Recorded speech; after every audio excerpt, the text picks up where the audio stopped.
Good morning guys. Concrete technology and building material में हम आगे क्वेश्चन प्रैक्टिस करते हैं एमसीक्यू की, जो हमारे प्रीवियस एग्जाम में आए हुए हैं। तो पहला question, the ultimate tensile strength, यहाँ पे टेंसाइल स्ट्रेंथ की बात कर रहा है जी। ठीक है, कंप्रेसिव आपको पता होगा, हम फोर्स अप्लाई करते हैं, टेंसाइल हम खींचते हैं, है ना, उसको बोलते हैं।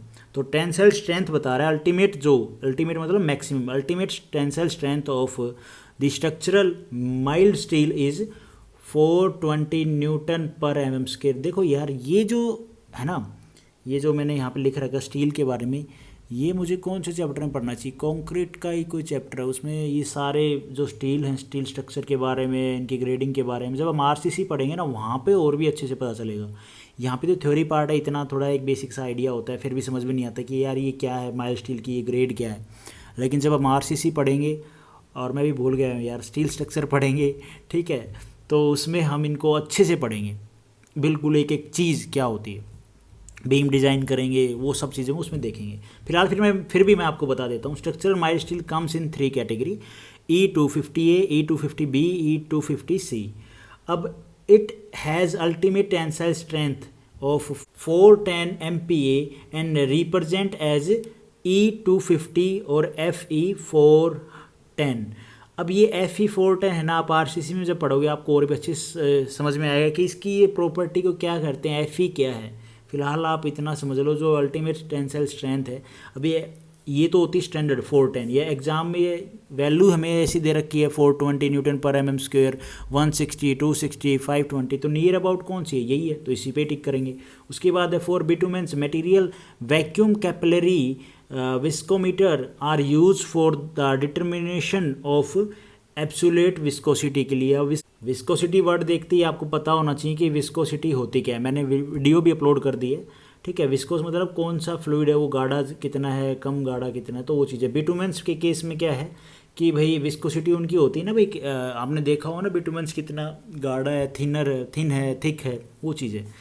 अगर फिर भी ये समझ में नहीं आएगा तो फिलहाल आप इतना ही देख लो, फिर थ्योरी पार्ट में देखेंगे।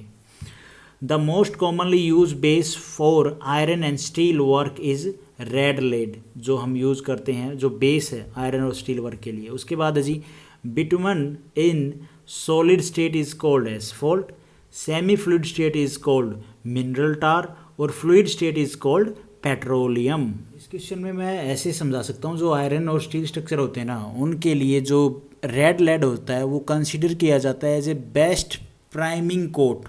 ठीक है, ये हमें बचाता है किससे भाई, मॉइस्चर जो इरोजन होता है उस चीज़ से, steel origin due to electrolysis causes by presence of air and moisture. ठीक है, तो ये हमें, ये कोट होती है रेड लेड की, ये लगाई जाती है, जिससे इसको क्या है, जंग नहीं लगता, इसकी लाइफ बढ़ जाती है, तो कौन सा हम रेड लेड यूज़ करते हैं। उसके बाद है plastic asphalt is a mixture of cement and asphalt. Okay, bitumens is generally obtain from petroleum product. बिल्कुल सही बात है जी।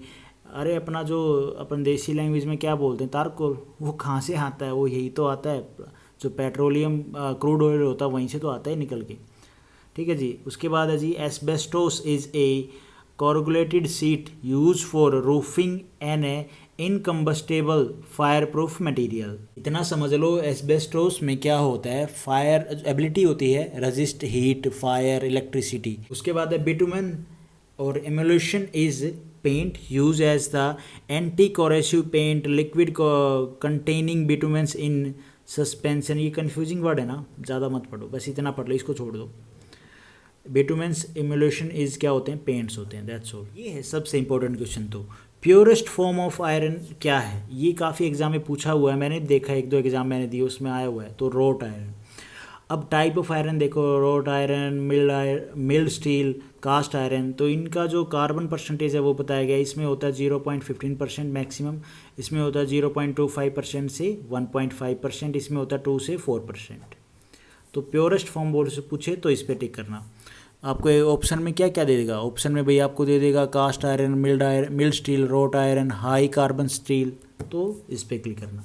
उसके बाद है dog leg stair or half turn stair. देखो इसमें मैंने भी इसको पढ़ा, काफ़ी टाइम हो गया, इसका मैंने रिवीजन नहीं किया, बस ये MCQ आया, मुझे लगा प्रीवियस ईयर में आया तो यहाँ पे लिख दूँ ताकि यूट्यूब पे पढ़ने में थोड़ा सा आसान हो जाए। तो डॉग लेग स्टेयर होती हैं, आर हाफ टर्न स्टेयर्स बोलते हैं इनको। उसके बाद है फॉर पॉलिशिंग मॉसिक फ्लोर्स ये क्या होते हैं? आई डोंट नो यार, मुझे भी नहीं पता। देखो जो चीज़ पता होगी वो मैं बताऊंगा, और जो नहीं पता है एमसीक्यू में वो फिर मेरे को पढ़नी पड़ेगी यार। फ्लोर्स वी यूज्ड म्यूरिक एसिड, ये एसिड होता है किसी पॉलिशिंग की बात हो रही है। ये फ्लोर्स कौन से होते हैं यार? भाई ये टाइल होती हैं, कहाँ गए ये पेंटिंग टाइल, मॉसिक फ्लोर्स होते हैं, टाइल्स होते हैं, उनके ऊपर पॉलिशिंग के लिए इस एसिड को यूज़ किया जाता है, इतनी समझ लो। उसके बाद the beams supporting the stay step are generally known as stringers. Okay, steel corrodes in exposure of air and moisture, and rust has 2.5 times the volume of steel. उसके बाद है जी specific gravity of bitumen is 1.09, range होती है जो standard वो होती है 0.97 से 1.02 तक। एग्ज़ाम में आपको इस तरह की वैल्यू दे दे नियर अबाउट, तो उसके ऊपर आप क्लिक करें। उसके बाद स्पेसिफिक ग्रेविटी ऑफ टार कितनी होती है 1.10 से 1.25 तक। नियर अबाउट वैल्यू दे दे तो उसके ऊपर टिक करना है। The very comfortable type of stair for use is dog leg stair, जो कॉमनली यूज़ करते हैं हम।